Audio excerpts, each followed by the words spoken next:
Dufferin in Stansted, Quebec, a hop, skip, and a jump from the Northeast Kingdom. And I am taking you today to the Curtis Colby Museum, established in 1859, and if you've had any relatives raised in Quebec, in the eastern townships or beyond, you will come in touch with your history here.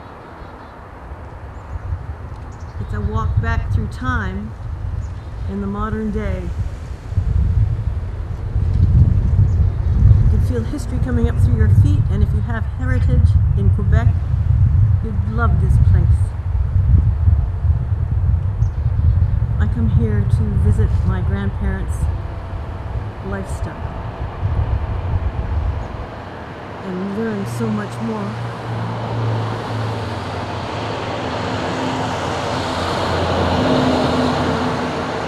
Let's go inside, see what's cooking. Welcome to Life is Good. I'm Heather Mckeown, your ever-loving hostess. And today we're filming in Stansted, Quebec. You don't live too far from Stansted. You jump on the highway, 91, and you cross it, the Stansted border, just past Derby, and come on over to Dufferin Road in Stansted, Quebec, where you can come here to the Curtis Colby Museum. And today we have Mr. Robbie Colby, who's going to tell us a little bit about what this all about. There you go. Robbie, would you please tell us about your family? Well, this is, the house is called Carrollcroft, and it was built in 1859, 1860, by my great-grandfather, Charles C. Colby. But I think we know some of the financing came from his father, which was Moses Colby. And you can see up there in the wall, the portraits of Charles and his wife. I'll be taking you all on a little pictorial tour of this room and one of the other rooms on this particular show, and then on other shows we're going to walk you through other rooms, but hopefully you'll come and see them yourself. What you'll see is an entire biography, autobiography, and history of a very great family. And I know there's a picture of Sir John A. Macdonald up there. Right. The founder of the Canadian Constitution. Well, Charles Colby was a lawyer, and he was elected to Parliament in 1867 and stayed as the representative of Stansted County until 1893. Mm-hmm. And he was a good supporter of John A. Macdonald, and he was called upon to give some speeches in favor of various subjects along the way. Yeah, well, father of Confederation was John A. Macdonald, so your relatives were a part of that. Very much part of that. I want to thank you on behalf of Canada. Well, and go ahead. It's a very interesting house because it's remained in the family, and my father tried to give it to the Stansted Historical Society, but they didn't have enough funding, and it wasn't until my mother owned it, and after he died, and she and the Quebec government came in with a lot of financial support to the Stansted Historical Societies. They could take it over. They've certainly done a great job. Well, they have done a wonderful job of looking after it. There's one thing you told me, and it's right behind you. It's an Underwood typewriter. And your family had something to do with the invention of the silent typewriter, I hear. That's correct. Charles C. Colby actually had to give up the house shortly after it was built. He went bankrupt because of investments in mining companies. It didn't work out. But he was able to invest in an inventor who designed the silent typewriter company. Now, what was the reason behind that? Well, the women in the office typed, and they were in a room of maybe 25 or 50 people, all typing, and the noise was unbelievable. Oh, I can believe that. So there was a real need for a silent typewriter, or one that made a lot less noise. I know, and what you told me a couple of weeks ago when we visited was that they would type, and just before the metal key would hit the roll, it would slow down. The key would slow down. Okay. And not impact like that. Yep. God, who thinks of these things? Well, it was an inventor. Sadly, I can't remember his name. I can't remember my name sometimes. But he was, I think, from the Boston area, and he also invented the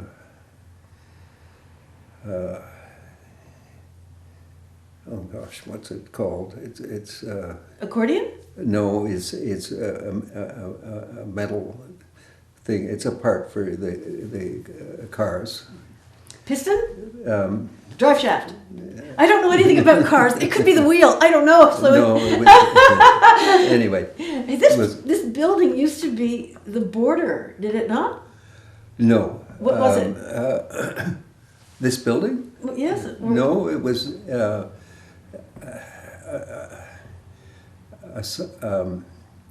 it was occupied by somebody else who bought it until my great grandfather was able to buy it back in 1880 something. Okay. I just thought that this is the place that they called the border at one point in Stansted. No, it was further south. Okay. It was moved. The border was laid out, and it's not exactly the 45th parallel, but it's a little north of that. Well, we'll accept that. That means Vermont gets a little more land. They did indeed.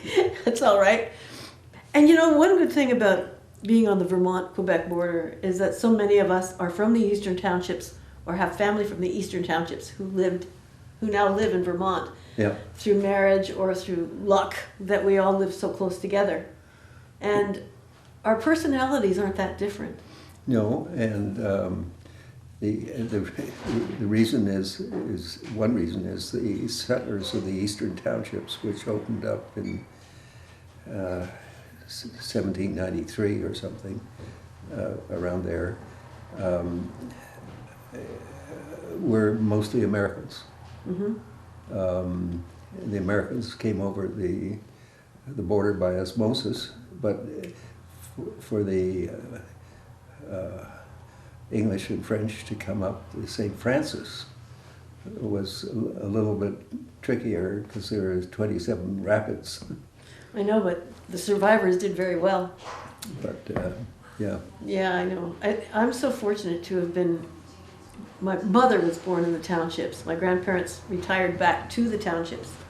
And my mother was an invalid, so I got to spend most of my time with my grandparents in the townships. Oh my God. And that's why when I walked into this building and I saw the Underwood typewriter there, my grandmother was a non-stop writer.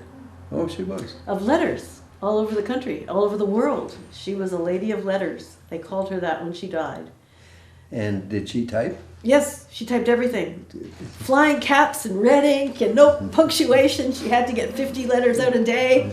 And when I saw that, I thought, oh, that's my grandmother's typewriter. And it's a beautiful thing. Yeah. So when I come here, and perhaps when you come here, you'll notice that your grandparents or your great-grandparents, if you're fortunate enough to know them, still exist in memory and in artifacts. This place has great artifacts. Well, what are some of them that you remember, that you are familiar with here? Um,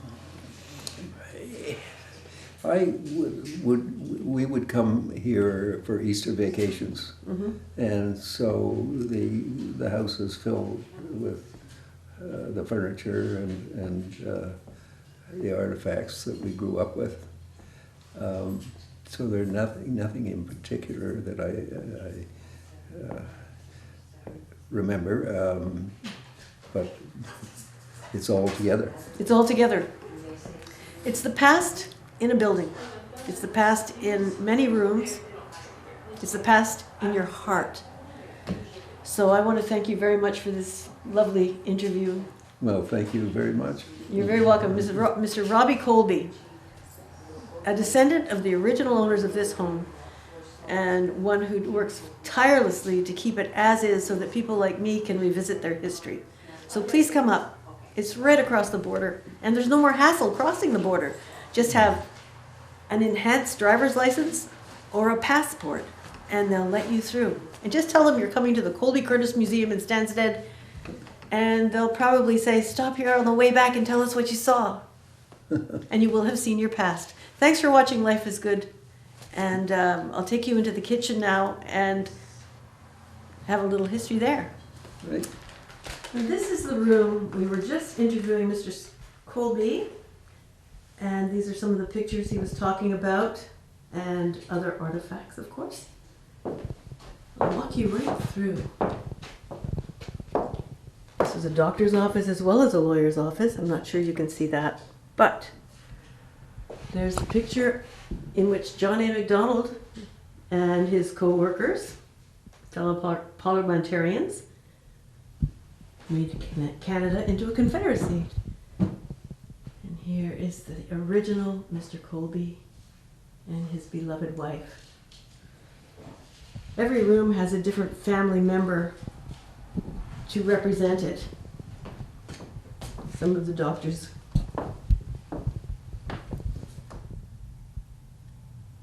Artifacts here, things you'll recognize.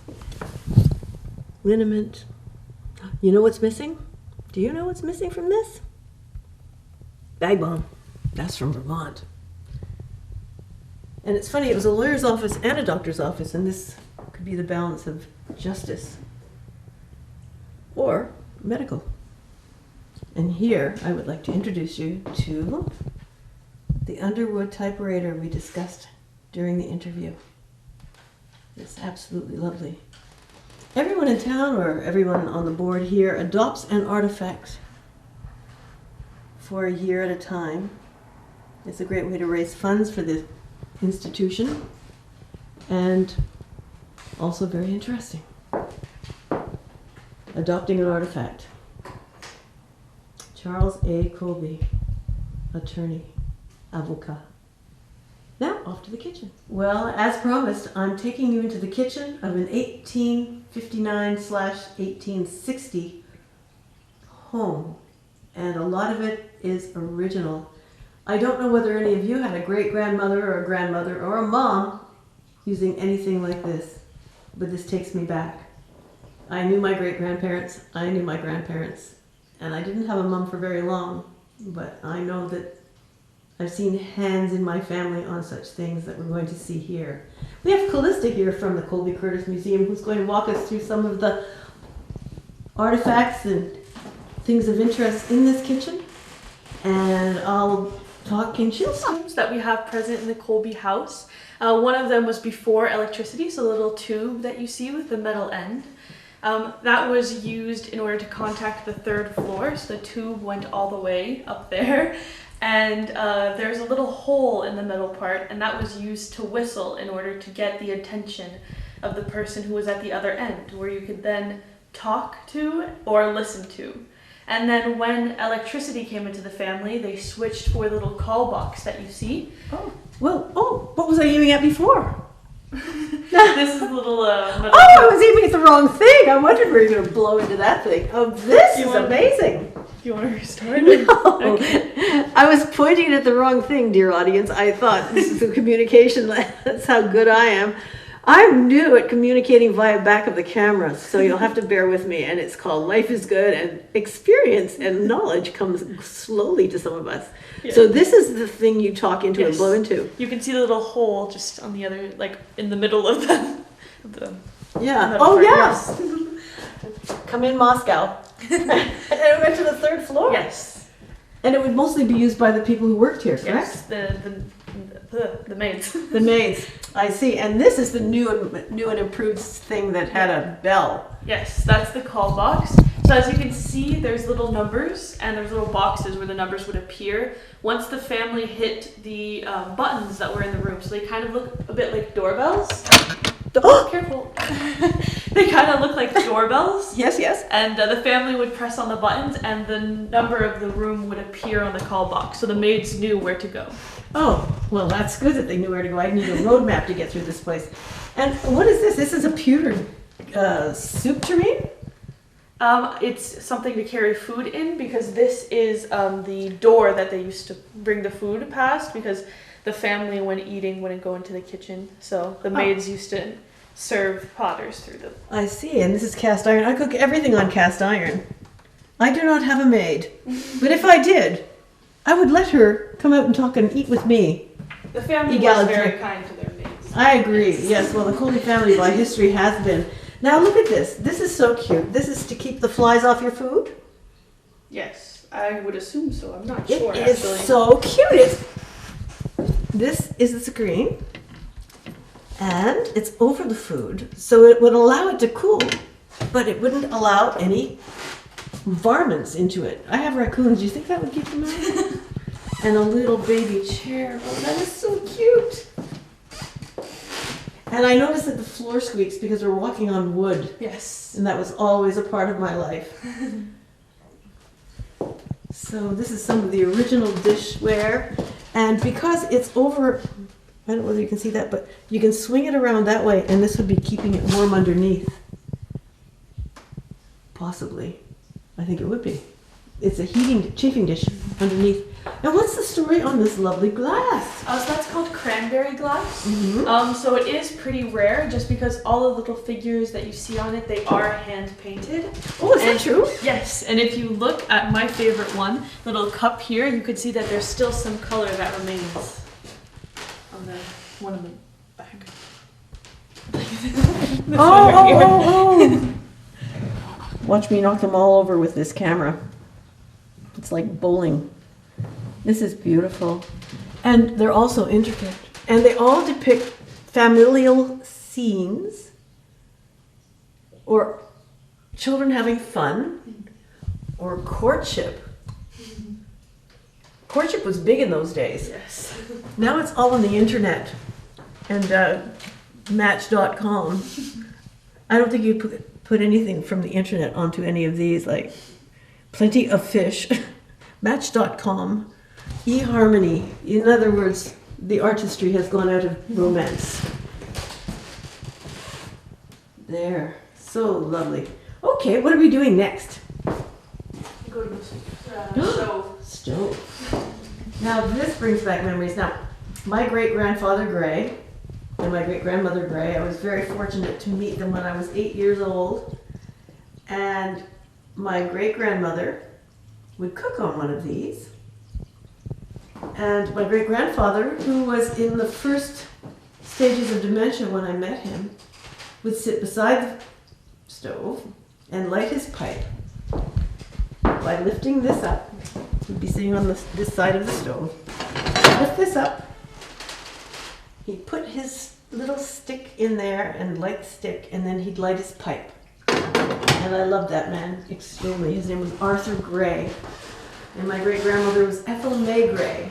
And this is a memory. And I don't know whether any of you watching this will have that kind of a memory, but if you don't, you can come and build one right here. Bring your grandchildren up to see this, and then they'll remember you for other things. All right, what's next, my dear?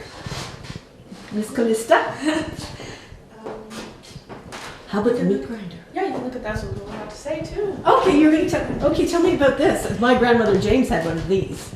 Well, as you can see, it's a meat grinder, and just in front of it also is something to take the skins off of apples. How do you say that in English? Take the skins off. An apple peeler. Apple peeler, yes. How do you say it in French? Déplucheur. Déplucheur, Ouais, in French, the skinner of the apple. yes, exactly. That's exactly right. But and they used to pound the meat down here, and it would go out there and be there. It's the same mechanism that we see today for both of them. It's just that in the Victorian times they were made with more durable materials like metals instead of the plastics that we see today. I know, plastic's such a drag. Now, this changes also. Now, I don't know whether you can see it, but my grandmother James would yeah, and they do. They take this one off and they put a finer grater in there and get something more fine. Mm-hmm. And it's amazing what I saw come out of that thing. I don't have it. Oh, and there's another little one. Fabulous. Ladies and gentlemen watching this show, I wish you were all with me right now. It's so hard to give you the atmosphere with a little camera. I'm not schooled in camera work very much, but I just want you to go back in time and just experience some of this beautiful stuff with me. This is ancient history to some, but to me it's part of my lifetime. I guess that tells you how old I am. But I was so fortunate to have grandparents and great-grandparents. Thank you very much, Callista, at the Colby Curtis Museum, and thank you everyone for watching. Life is good.